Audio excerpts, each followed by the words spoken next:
Assalamualaikum warahmatullahi wabarakatuh.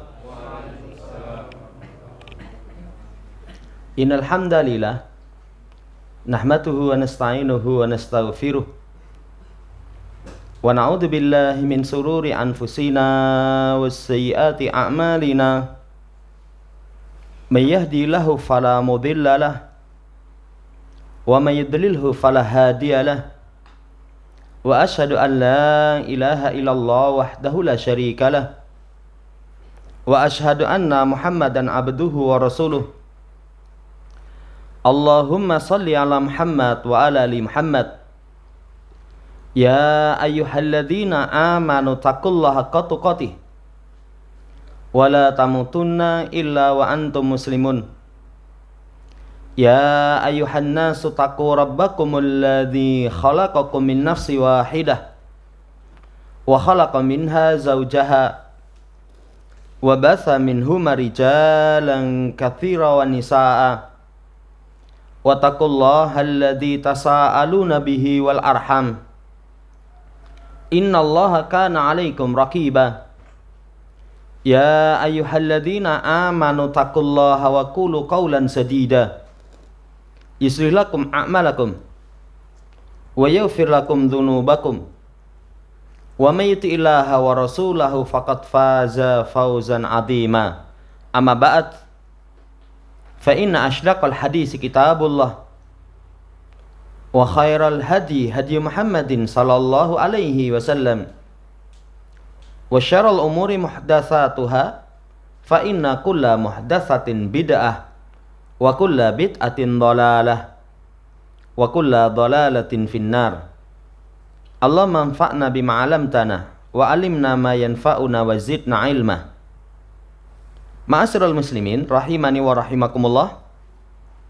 Melanjutkan pembacaan nahwa akhlaqis salaf masih di Mubtilatul A'mal fi Daw'il Qur'anil Karim wa sunnatis sahihatil mutahharah. Masuk pada pembatal yang ke-9 di halaman Tasi'ata Asrata Ba'dal Mi'ataini 219. Kata Syekh Salim bin Al-Hilali, intihaku hurmatillahi fis sirri.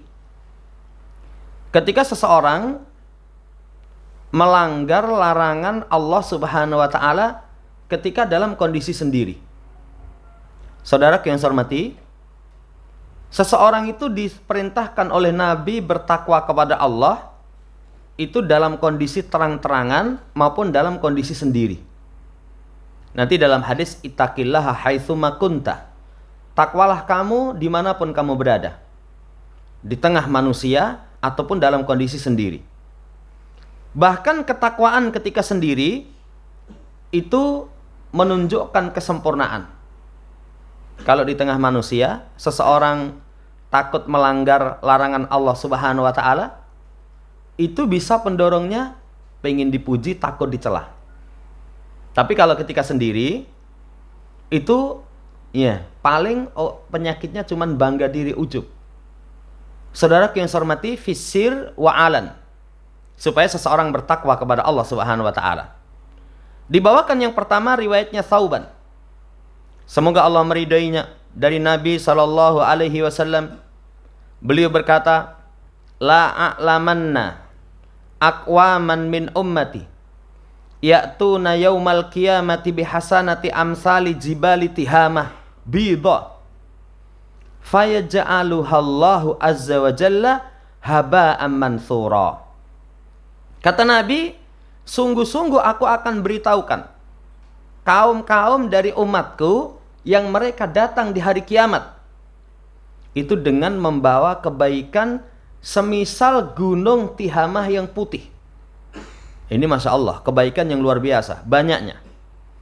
Tapi Allah jadikan kebaikannya itu haba'an mansura, debu yang berterbangan. Lalu Thauban mengatakan, ya Rasulullah, sifhum lana, jallihim lana, alla nakuna minhum wa nahnu la na'lam. Kata Thauban, wahai Rasulullah, sifatkan mereka kepada kami.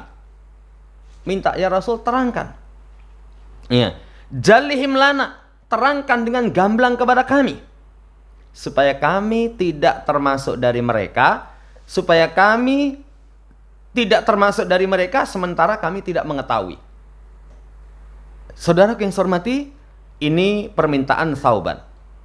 Lalu kata Nabi, amma innahum ikhwanukum wa min jildatikum wa ya'khuduna minal laili kama ya'khudun walakinnahum aqwamun idza halau bimaharimillah intahakuha.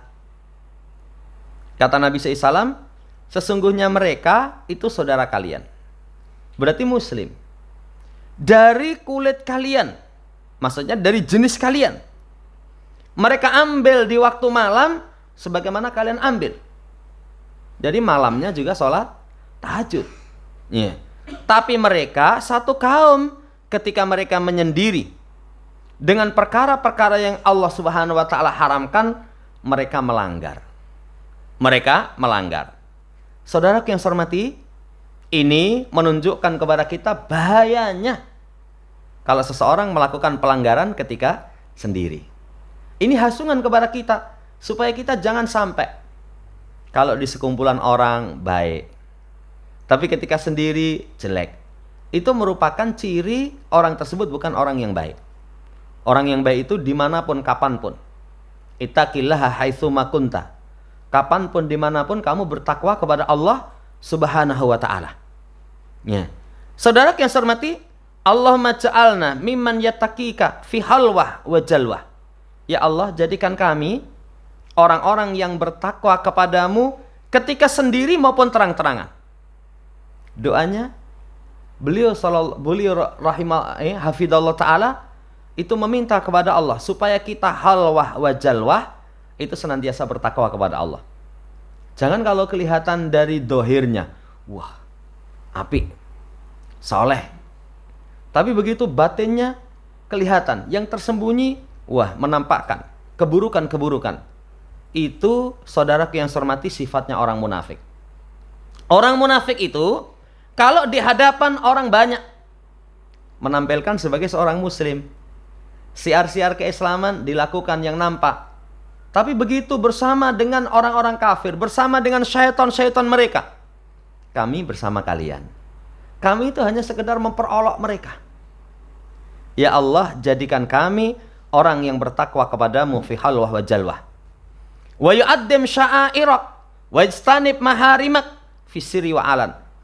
Jadikan kami orang yang mengagungkan syiar-syiarmu, meninggalkan perkara yang haram ketika dalam kondisi sendiri maupun terang-terangan. Wa janibnal isma wal fawahisha ma dhahara minha wa ma baton. Kemudian jauhkan kami dari dosa, kekejian, apa yang nampak ataupun apa yang tersembunyi.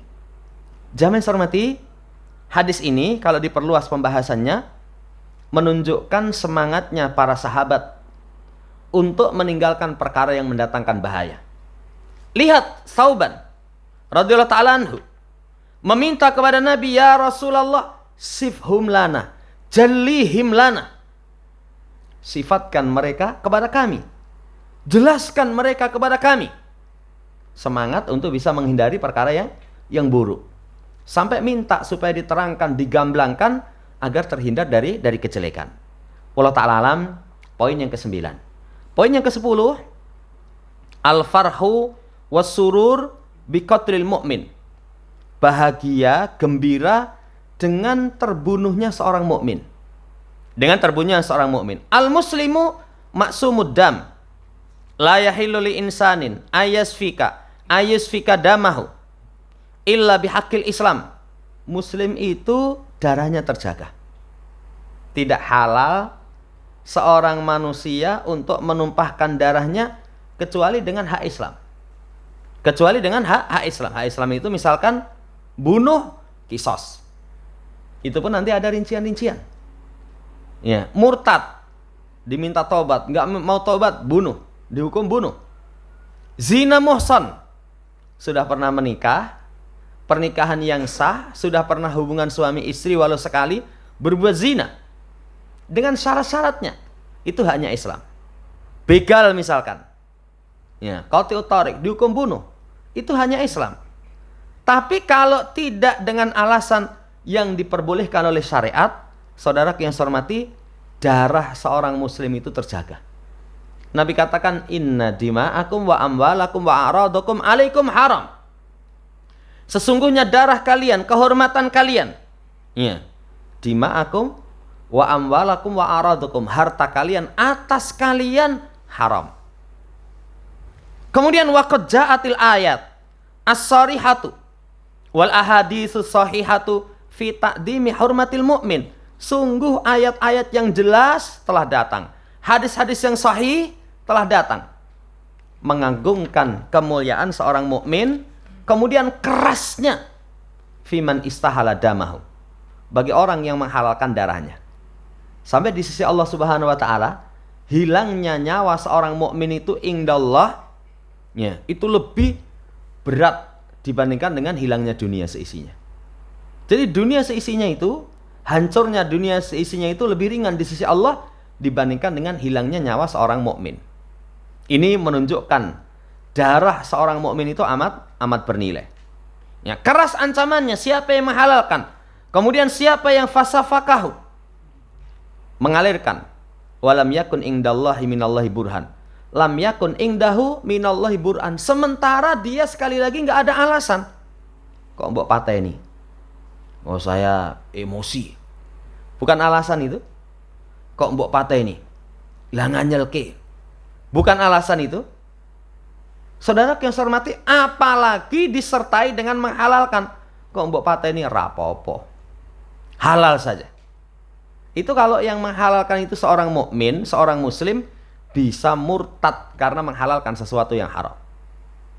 Jamaah saya hormati, lihat ayatnya yang menunjukkan kerasnya ancaman seorang yang mengalirkan darah seorang mukmin tanpa alasan yang benar. Kata Allah Subhanahu wa taala, "Wa may yaqtul mu'minan muta'ammidan fajazaohu jahannam khalidan fiha wa ghadiballahu alaihi wa la'anahu wa adalahu adaban adzima." 5 ancaman.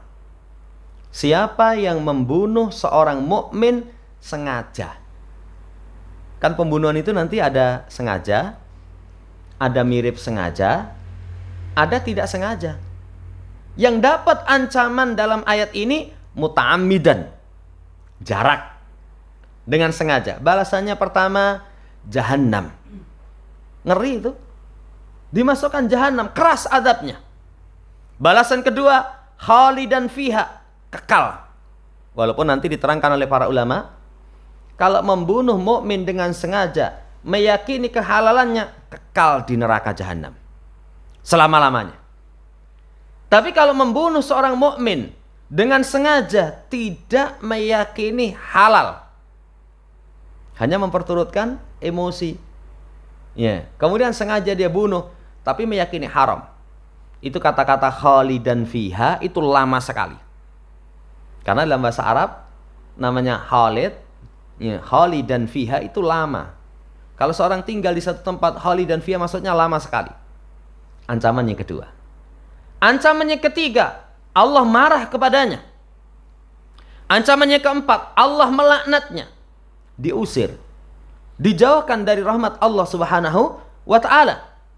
Ancaman yang kelima, Allah sediakan baginya adaban adzima, adab yang keras.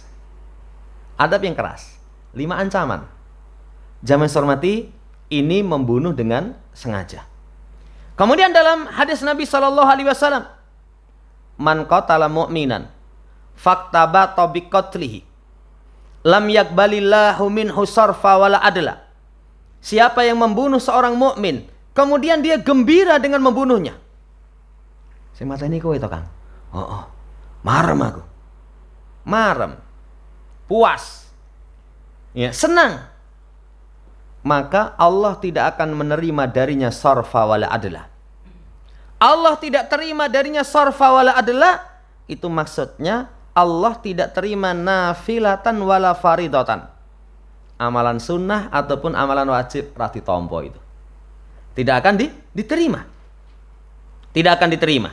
Saudara yang saya hormati, nanti sebagian memaknai Allah tidak menerima darinya sarfa wala adla. Alasan apapun Allah nggak akan terima. Menunjukkan kerasnya pembunuhan seorang mukmin. Apalagi senang. Makanya saudaraku yang saya hormati, pergaulan tersinggung, marah, namanya manusia. Wah, saya kesinggung itu. Muntap saya. Namanya manusia mungkin. Tapi kalau sudah sampai tindakan, hati-hati. Maka ini yang membedakan Ahlus Sunnah. Ahlus Sunnah itu kalau urusan darah, sudah hati-hati sekali. Hati-hati sekali. Kalau urusan hujah, tegas. Ada penyimpangan-penyimpangan diterangkan. Oh, seperti ini menyimpang, seperti ini ya jauh dari teladan kepada Rasulullah SAW. Tegas. Tapi kalau urusan darah, hati-hati. Beda dengan syiarnya ahli bidah. Ahli bidah itu mereka sepakat, urusan darah sepakat. Walaupun kadang orang menganggap itu untuk ahli bidah itu halus. Apa iya? Ya, orang sufi itu katanya halus ya.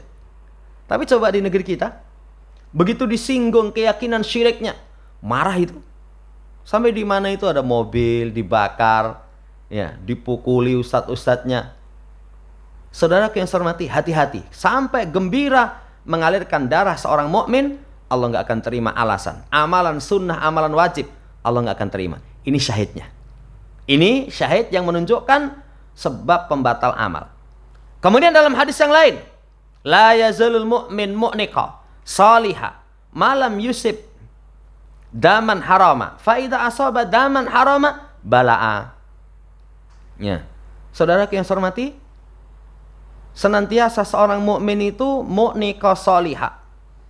Itu jalan cepat untuk bisa mendapatkan kebaikan-kebaikan. Orang mukmin itu terus baik selama tidak menumpahkan darah yang haram. Kalau dia sudah menumpahkan darah yang haram, terputus. Orang mukmin, saudara yang saya hormati, senantiasa sari'ul sair ila salihat. Terus untuk bisa menggapai kebaikan-kebaikan. Tapi kalau sudah mateni wong, itu putus. Itu putus. Iya. Kemudian beliau kasih catatan laisa fi mulabasat hadid dunya faniyah kulluha. Ma min sya'nihi ayyuhina min alaqatil muslim bi akhi ila hadis safki damihi amda. Maka bukan perkara yang samar. Dunia yang fana ini semuanya, tidak ada satu perkara yang diremehkan dari seorang muslim terhadap saudaranya berkaitan dengan penumpahan darah dengan sengaja. Dengan penumpahan darah dengan sengaja. Itu jangan diremehkan. Jangan diremehkan.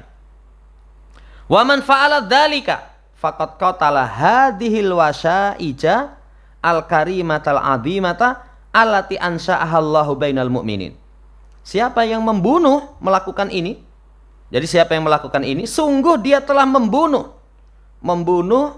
ikatan yang mulia, yang sangat agung yang Allah tumbuhkan di antara orang yang beriman.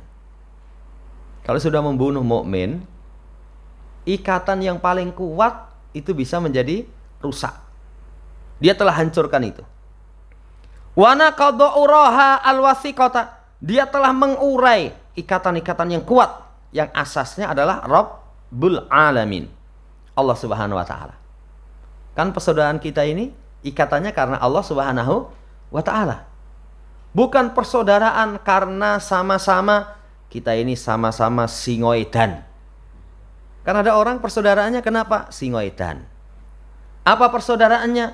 Karena katanya ngombe banyu langit. Waliyadzubillah. Mau minuman keras kok banyu langit. Ya, itu kan penamaan minuman keras dengan penamaan bir. Bir itu kalau dalam syariat kan kebaikan. Waliyadzubillah. Bukan ikatan itu. Bukan ikatan itu. Bukan ikatannya saudara yang saya hormati karena warna kulit, karena sama bahasa. Tapi ikatan persaudaraan karena Allah Subhanahu wa taala. Ikatan persaudaraan karena Allah Subhanahu wa taala. Tapi kalau dirusakkan dengan dialirkan darah, hancur ikatan itu. Ikatan itu menjadi hancur. Fastahaqal hadal wa'id al-aqid wa taglid asyadid. Maka dia berhak mendapatkan ancaman yang sangat kuat, yang sangat keras. Dengan ancaman berapa tadi? 7 coba. Ancamannya 7. 1, jahanam. 2, khalidan fiha. 3, Allah marah. 4, dilaknat. 5, adab yang keras. 6, gak diterima amalannya, udurnya gak diterima. 7, saudara yang saya hormati, terputus kebaikan-kebaikan dari dirinya. 7 ancaman keras, medeni banget. Ya, berarti sangat berbahaya sekali. Berlindung kepada Allah Subhanahu wa taala dari kemaksiatan seperti ini. Ini 7. Sekarang yang ke-8. Apa bahaya membunuh seorang mukmin dengan sengaja itu? Falidhalika fal qatil amad kullama yuafaku ila taubah liqauli sallallahu alaihi wasallam. Karena itulah membunuh dengan sengaja itu sedikit mendapatkan taufik untuk taubat.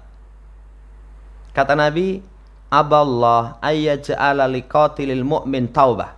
Allah enggan untuk menjadikan pembunuh orang mukmin taubatan, kesempatan bertobat. Sulit. Kesempatan bertobat sulit. Kayak amalan bid'ah ya. Amalan bid'ah itu dalam hadis, innallaha hajaba taubah an sahibil bid'ah hatta yada'a bid'atahu. Sesungguhnya Allah itu menutup ya, pintu tobat bagi pelaku bid'ah sampai dia tinggalkan bid'ahnya. Pelaku bid'ah ya sulit taubat. Kenapa? Merasa benar. Orang kalau merasa benar, diluruskan, angel. Sulit. Pembunuh seorang mukmin itu Allah tutup pintu taubat. Allah tutup pintu taubat. Ya.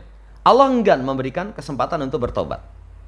Walaupun saudara yang saya hormati, kalau di kalangan para fuqaha, itu mereka silang pendapat. Fi taubatil qatilil amad. Tentang taubatnya pembunuh sengaja. Faminhum man qala bi taubati. Di antara mereka ada yang mengatakan bisa taubat. Di antara mereka ada yang mengatakan tidak ada taubat. Kata penulis, wal awal arjah. Yang pertama itu yang lebih kuat. Coba sekarang kita urai. Kenapa membunuh seorang mukmin sulit taubat? Berapa pelanggaran yang dia lakukan? 3. 1, pelanggaran syariat. 2, melanggar hak walinya. 3, melanggar orang yang dibunuh. Ini 3 pelanggaran yang dia lakukan. Kalau syariat, bisa nggak bertobat? Allah Subhanahu wa taala itu Maha Pengampun. Walinya, bisa nggak kita bertobat? Pelanggaran kita kepada hak wali, kita selesaikan di dunia? Bisa. Kalau di dunia dengan 2, qisas atau membayar diat. Atau memang digugurkan, dimaafkan. Bisa. Ya, saya bunuh anak kamu. Ya, saya maaf, khilaf. Bapaknya, ya ora apa-apa. Nyawa balas nyawa. Qisas bisa itu. Yang kedua, saya bunuh anak kamu, Bapak, mohon maaf, saya khilaf, saya sekarang sudah sadar, taubat. Ya ora apa-apa. Ya, tapi bayar diat 100 ekor onta dengan rinciannya. Dengan rinciannya, ada yang usia sekian, ada yang umurnya sekian. Itu bisa di dunia. Yang ketiga dengan diberikan maaf murni, ya wis tak maaf ke wis. Bayar diat ora. Itu keluarganya. Kalau orang yang mati, apa bisa pelanggaran kita kepadanya kita minta maaf? Ya. Misalkan kita datangi Mat Ahmad, namanya Ahmad atau Muhammad. Ya saya afan. Wingi itu saya emosi tenan, tidak terkendali, akhirnya mateni kowe. Bisa kasih jawaban? Ya wes, yang sudah-sudah, jangan diulangi lagi gitu. Nggak bisa. Nggak bisa. Ya, makanya sulit untuk bisa bertobat. Gimana tobatnya? Ya nanti bisanya di akhirat dibalas dengan kebaikan dia. Dibalas dengan kebaikan dia. Sementara membunuh mukmin, dosanya tadi disampaikan 7 ancaman. Amalan piro coba yang mau dipakai untuk membayar? Keras sekali ini. Keras sekali. Makanya sebagian ulama berpendapat nggak ada taubat. Tapi sebagian ulama berkaitan dengan kaidah secara umum. Dosa sebesar apapun, selama dia mau bertobat kepada Allah, Allah Subhanahu wa taala Maha penerima taubat. Ya, walaupun wah ini ya medeni banget. Iya, medeni banget. Kalau begitu kamu tobatnya yang serius. Tobatnya yang serius. Wallahu ta'ala alam, ini poin yang ke-10. Poin yang ke-11. Termasuk sebab pembatal amal itu al-iqamatu ma'al musyrikin fi daril harf. Tinggal bersama orang musyrik di negeri peperangan. Sekarang mana negeri peperangan? Contohnya di Palestina misalkan. Ini blok Muslim, ini blok Yahudi. Gabung di bloknya Yahudi. Gabung di bloknya Yahudi. Dalam riwayatnya Bahs Ibn Hakim. Dari bapaknya, dari kakeknya. Ini Masya Allah ini. Periwayatannya. Dari Bahs bin Hakim. Bapaknya, kakeknya. Mewariskan ilmu. Kata beliau. Ya Nabi Allah. Ma'atika hatta halaftu aksara min adadihinna. Allah ataituka wala atiyadinak wa ini kuntum ra'an la akilu. Itu mungkin salah cetak itu ya. Itu di situ aghfilu ghafala. Kalau saya yang baca itu di sebagian itu bukan la aghfulu, tapi titiknya bukan di ghain. Jadi itu ain, fa-nya qaf, titiknya digeser maju berarti. La aqilu syai'an illa ma'alamani Allah wa rasuluhu. Wahai Nabi Allah, ya, tidaklah aku datang kepadamu sampai aku bersumpah lebih dari sejumlah bilangan jari tanganku. Jadi sumpah. Ya. Tidaklah aku mendatangimu, tidaklah aku memeluk agamamu. Saudara yang saya hormati, dan aku seseorang yang tidak mengetahui sesuatu kecuali yang Allah dan Rasulnya ajarkan kepadaku. Maka aku minta kepadamu dengan wajah Allah. Bima ba'asaka rabbuka ilaina. Dengan apa Rabbmu mengutusmu kepada kami. Kamu diutus itu misinya apa? Misinya apa? Kata Nabi SAW bil Islam. Kemudian aku bertanya lagi. Wa ma ayatul Islam. Tandanya Islam itu apa? Antakula aslamtu wajhi ilallahi azza wa jalla wa tahallaitu wa tuqimus shalah wa tu'tiyaz zakah kulul muslim alal muslim muharramun wa ahawani nasirani la yaqbalullahu azza wa jalla min musyrik ba'da ma aslama amalan au faraqal musyrikin ilal muslimin. Ditanyakan, apa tanda Islam? Kamu berucap, aku serahkan, aku tunduk wajahku kepada Allah Subhanahu wa taala wa tahallaita, dan kamu lepaskan diri dari persekutuan. Dari tanda Islam itu tauhid, meninggalkan syirik yang pertama. Atau dengan kalimat dua kalimat syahadah. La ilaha illallah. Tidak ada sesembahan yang benar kecuali hanya Allah. Yang berhak diibadahi cuma Allah, selain Allah batil, keliru, salah. Jamaah yang hormati, itu tanda yang pertama. Yang kedua, kamu tegakkan sholat. Sudah kita sampaikan, menegakkan sholat itu 5. Ikhlas, nyuntuh Rasul, khusyuk, dikerjakan di awal waktu. Yang kelimanya, berjamaah di masjid. Menunaikan zakat. Kemudian setiap muslim atas muslim yang lain, muharramun. Muharramun itu artinya haram untuk mengalirkan darahnya. Ya, kecuali yang diperbolehkan oleh syariat. Kemudian bersaudara, saling menolong. Allah tidak menerima dari seorang musyrik setelah dia Islam. Satu amalan. Allah tidak terima dari musyrik setelah dia Islam. Jadi orang kalau sudah musyrik setelah dia Islam, Allah nggak akan terima amalan darinya. Kemudian awa. Awa di situ lihat dalam catatan kakinya. Ya, nomor yang keempat. Awa itu bermakna hatta atau ila. Sampai dia memisahkan diri dari orang musyrik kepada kaum muslimin.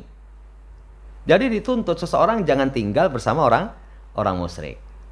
Jamaah yang saya hormati, ini syahidnya adalah Allah tidak menerima dari orang muslim ba'da ma aslama, setelah dia Islam jadi musyrik menjadi muslim, kecuali memisahkan diri dari kelompok orang-orang musyrik bersama kaum muslimin. Ini menjadikan sebab amalannya hapus. Makanya saudaraku yang saya hormati, ada syariat hijrah. Hijrah itu kalau orang tinggal di negeri kafir. Bukan kafir yang dalam kondisi negeri perang. Enggak kondisi perang. Kondisi aman saja ada syariat hijrah itu. Yang nanti para ulama sebutkan syarat hijrah. Itu ada yang wajib, ada yang sunnah, ada yang dimaafkan. Yang wajib. Kalau kita tinggal di negeri kafir, tidak ada kebebasan menjalankan aturan agama, punya kemampuan pindah. Kamu tinggalnya di mana? Amerika. Tinggalnya di mana? Singapura. Singapura negeri kafir ya. Thailand. Ya. Korea. Kemudian nggak ada kebebasan menjalankan syariat. Bisa sholat? Wah, nggak bisa. Jumatan? Nggak bisa. Awang di Indonesia saja kemarin di berita itu katanya kerja di Indomaret atau mana itu loh. Jumatan dipecat. Wah, mungkin Jumatan saja misalkan sama sekali nggak ada kebebasan. Kedua punya kemampuan pindah, wajib pindah. Itu dalam rangka untuk melepaskan diri barok dari orang-orang musyrik. Yang kedua sunnah. Kapan sunnah untuk berhijrah? Ada kemampuan menjalankan syariat, punya kemampuan pindah. Gimana di sana? Oh, sana bebas. Adzan itu pakai toa, koconi gograk kabeh ora apa-apa. Misalkan.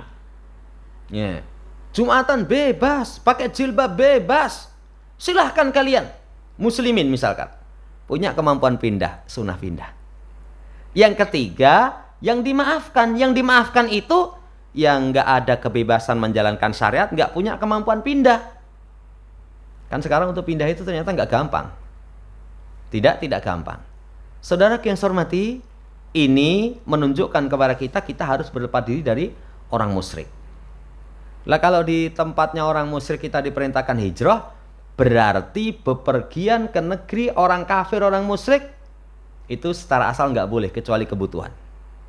Kebutuhan itu belajar teknologi yang dibutuhkan di negeri Islam nggak ada, boleh.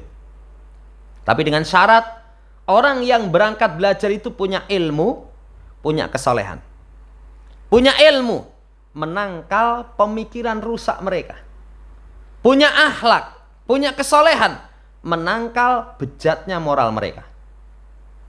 Lah mereka itu telanjang biasa itu, hubungan laki perempuan, bukan suami istri, laki perempuan di tempat umum biasa itu katanya. Lanang karo lanang lumrah itu, malah nikah sah itu katanya. Jamaah yang saya hormati, berbahaya sekali. Berbahaya sekali. Itu kalau ada kebutuhan boleh dakwah misalkan, boleh berdagang, boleh selama dia aman dari yang disebutkan tadi. Tapi kalau enggak, wah medeni. Apalagi sudah safar ke tempat orang kafir, tanpa mahram, perempuan, TKW, kemana? Korea, Jepang, wah wis. Itu haram, sesuatu yang tidak diperbolehkan. Ning blonjoni gede. Di Indonesia cuma dikasih rupiah, di sana dikasih dolar. Ya tapi menyelisihi syariat. Wallahu ta'ala alam, 11 poin. Insya Allah nanti pertemuan seterusnya masuk pada termasuk pembatal amal itu seseorang mendatangi dukun paranormal. Demikian, wallahu ta'ala alam. Masih ada waktu? Barangkali ada yang ditanyakan. Kalau bisa kita jawab.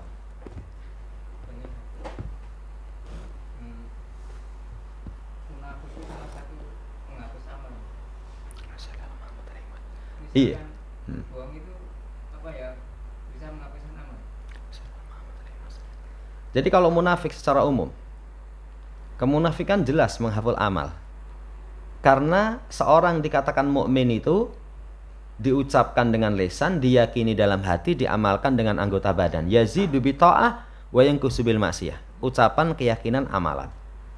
Kalau orang ngucap kami muslim, kemudian hatinya tidak mengimani, nggak diterima. Itu dalam makna yang umum. Tapi kalau sifat munafik nanti ada dua. Ada tanda yang nampak, ada tanda yang tidak nampak. Kalau kemunafikan dalam hati jelas sama sekali nggak diterima. Tapi kalau kemunafikan yang dohir, Nabi SAW katakan, Ya, tanda seorang mukmin itu idza hadatsa kadzaba wa idza wa'ada ahlafa wa idza tu'mina khana. Kalau berbicara dusta, kalau diamanai khianat, kalau berjanji menyelisihi. Nanti idza hasama fajara, kalau berselisih dia curang. Itu tanda-tanda yang nampak. Tanda yang nampak ini, saudara yang saya hormati, berbeda dengan kemunafikan secara batin. Kemunafikan secara batin. Kalau kemunafikan secara dohir, kalau 4 ini ada padanya, tambahkan lagi sholat malas.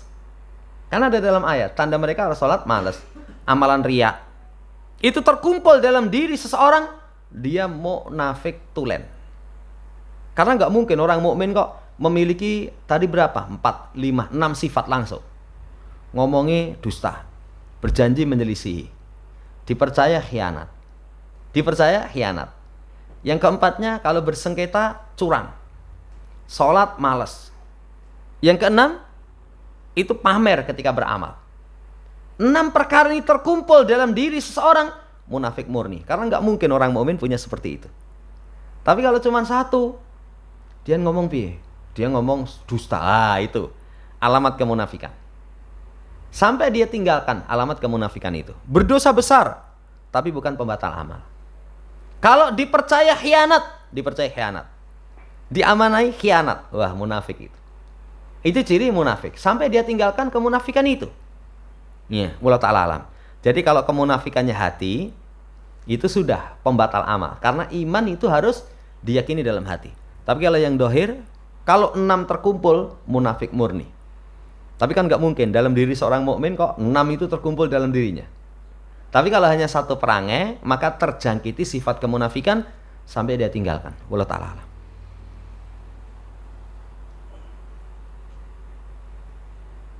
Cukup? Itu yang bisa kita sampaikan. Semoga Allah Subhanahu wa taala hindarkan dari semua perkara yang menghapus amalan kita, sehingga amalan kita mendatangkan keberkahan fid dunya wal akhirah. Allahumma amin. Subhanakallahumma rabbana bihamdika asyhadu an la ilaha illa anta astaghfiruka wa atubu ilaik. Assalamualaikum warahmatullahi wabarakatuh.